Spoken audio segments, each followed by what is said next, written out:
শুনানিতে ২১ August grenade হামলা মামলায় তারেক রহমান ও লুৎফুজ্জামান বাবরের খালাস বাতিল চেয়েছে রাষ্ট্রপক্ষ। এ নিয়ে ব্রিফ চলছে সুপ্রিম কোর্টে। আমরা সরাসরি চলে যাচ্ছি সেখানে।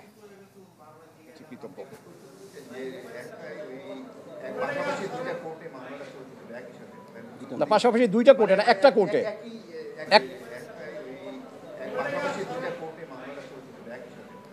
পাশাপাশি দুইটা কোর্টে না একটা কোর্টে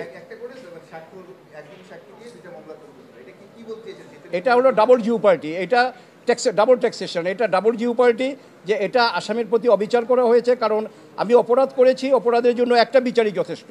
কিন্তু এই দুইটা বিচারের নাম করে এই আসামিগুলোকে আপনার দুইভাবে একই মামলায় দুইটা বিচার করে দুইটাতে ফাঁসি দেওয়া হয়েছে। সেভেন মার্ডার কেসটা এখানে বিচারাধীন, ওটা সম্বন্ধে এত বেশি বলা যাবে না। তো সেভেন মার্ডার কেসে যেটা 4 জনের মার্ডারের জন্য একটা, 3 জনের মার্ডারের জন্য একটা, আমি লয়ার ছিলাম, সেটার আমার মনে আছে। হ্যাঁ হ্যাঁ, এটা এখন আমরা শোনেন না, এটা কেউ বলতে পারে না। এটা আসুক, দেখা যাক কোর্ট কি রায় দেয়। তবে মামলা আপনার রায় দেওয়া বিচার নিশ্চিত করাটা এটা রাষ্ট্রের দায়িত্ব। তো রাষ্ট্র যদি তার ইনভেস্টিগেটিং এজেন্সির মাধ্যমে সেটা ভুল করে, এবং যদি ভুল হয়ে থাকে তার জন্য যদি ব্যর্থ হয়, তার জন্য আমরা আসামি পক্ষ আমরা কি বলবো? আমাদের তো কোনো এটা জবাব নাই। সেকেন্ড কনফেশন করা হয়েছে যেটা, সেটা মুফতি হান্নানের, এবং উনি সিলেটের আনোয়ার চৌধুরীর মামলায় আপনার অলরেডি তার ডেথ সেন্টেন্স হয়ে গেছে 2009-এ। তারপরে 2011-তে উনি কন্ডেম সেল থেকে এনে তাকে দিয়ে সেকেন্ড কনফেশন করে, ওই কনফেশনে তারেক রহমান সাহেব এবং লুৎফুজ্জামান বাবর বা অন্য যারা আছেন তাদেরকে আনা হয়েছে। এবং আমরা বলছি যে একটা মামলায় একজন ফাঁসির দণ্ডপ্রাপ্ত আসামি, তাকে সরাসরি কন্ডেম সেল থেকে ম্যাজিস্ট্রেটের কাছে নিয়ে গিয়ে যে কনফেশন রেকর্ড করা হয়েছে, এই কনফেশন আইনত টিকতে পারে না। এবং ফাঁসির কার্যকর হলো এই মামলাটার 342-র আগেই তার ফাঁসি কার্যকর করে ফেলেছে। কাজেই আমরা এটা দেখিয়েছি যে আপনার তার কনফেশন বিবেচনায় আনা যাবে না, এই জন্য যে তাকে বিচারের শেষ সুযোগটা দেওয়া হয় নাই। Thank you. এটা আমরা এখন বলতে পারি না, এটা আদালত কী করে সেটা মাননীয় আদালতের এখতিয়ার। Thank you. আমাদের প্রত্যাশা হলো হাইকোর্ট, সরি না আসলে কি প্রত্যাশা জায়গায় কি আজকে সারাদিন তো শুনানি হয়েছে আপনাদের স্টেট থেকে, যিনি লার্নেড ডিএজি, ওনার যে উপস্থাপনা ছিল, সাবমিশন ছিল, এ থেকে এটা বোঝা গেছে যে জাস্টিস হারিড জাস্টিস বাড়ি, অর্থাৎ শেখ হাসিনা জনাব তারেক রহমান সাহেবকে এই মামলায় ইমপ্লিকেট করার জন্য উনি এখনও কোনো কাজ নাই যেটা করেননি।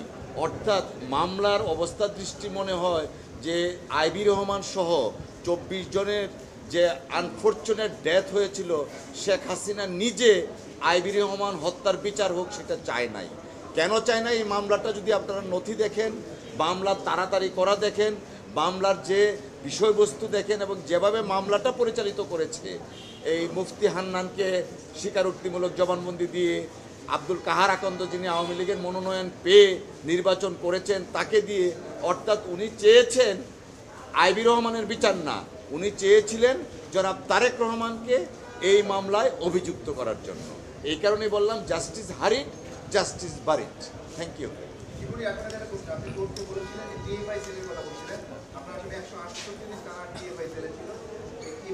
আসামিরা সাক্ষী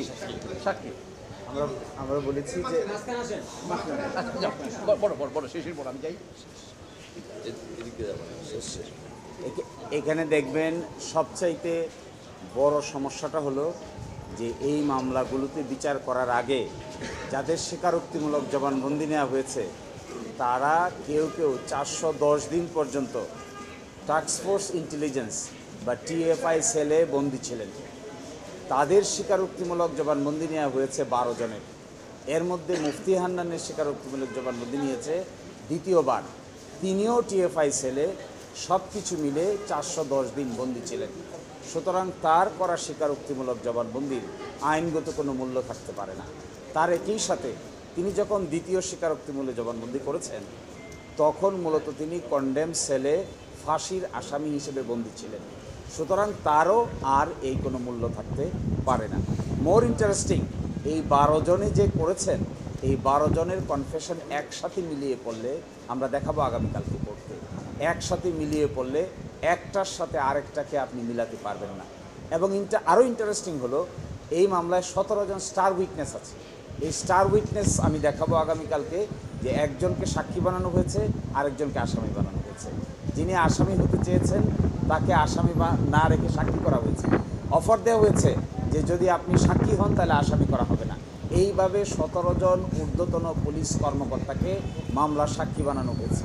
তার মধ্যে টাস্কফোর্স ইন্টেলিজেন্সের যিনি প্রধান ছিলেন তাকেও এই মামলার সাক্ষী করা হয়েছে।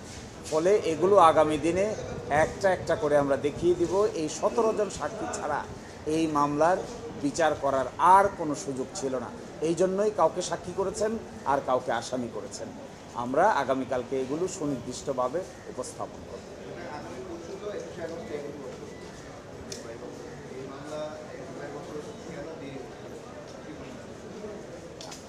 দেখেন, এখানে দেরি হয়েছে। প্রথম তো মামলা শেষ হয়ে গিয়েছিল 2009 সালে, 61 জন সাক্ষীর জবানবন্দি শেষ। তারপরে প্রসিকিউশনের পক্ষ থেকে একটা দরখাস্ত দেয়া হলো 2009 সালের মার্চ মাসে। দরখাস্ত দিয়ে তারা বললেন ফার্দার ইনভেস্টিগেট করতে চান। এই ফার্দার ইনভেস্টিগেশনে গিয়ে লাগলো আরও 3 বছর। ফার্দার ইনভেস্টিগেশনের রিপোর্ট আসলো 11 সালের শেষের দিকে। তারপরে আবার নতুন করে কগনিজেন্সে নিল, তারপরে আবার শুরু হলো। আগামীকালকে আমি পড়ে শোনাবো একটা জিনিস। এই মামলার নিম্ন আদালতের রায়, যিনি হাইকোর্টের বিচারক হয়েছিলেন পরে, তিনি দেখবেন নিম্ন আদালতের রায়ের মধ্যে একটা রাজনৈতিক ভাষণ দিয়েছিলেন। এই রাজনৈতিক ভাষণটাও আমরা আগামীকাল অথবা পরশুদিন আদালতের সামনে তুলে ধরব, যে কেন 21শে আগস্টের মামলার রাজনীতি কী ইম্প্যাক্ট আছে এই কথা বলে তিনি কনক্লুশনে পৌঁছেছেন। আমার মনে হয় এগুলো সবই পাবলিকলি আসা উচিত। হাইকোর্টে প্রপারলি এগুলো ডিসকাস হয় নাই, সুপ্রিম কোর্টে ডিসকাস হচ্ছে। So this is a good opportunity for everyone.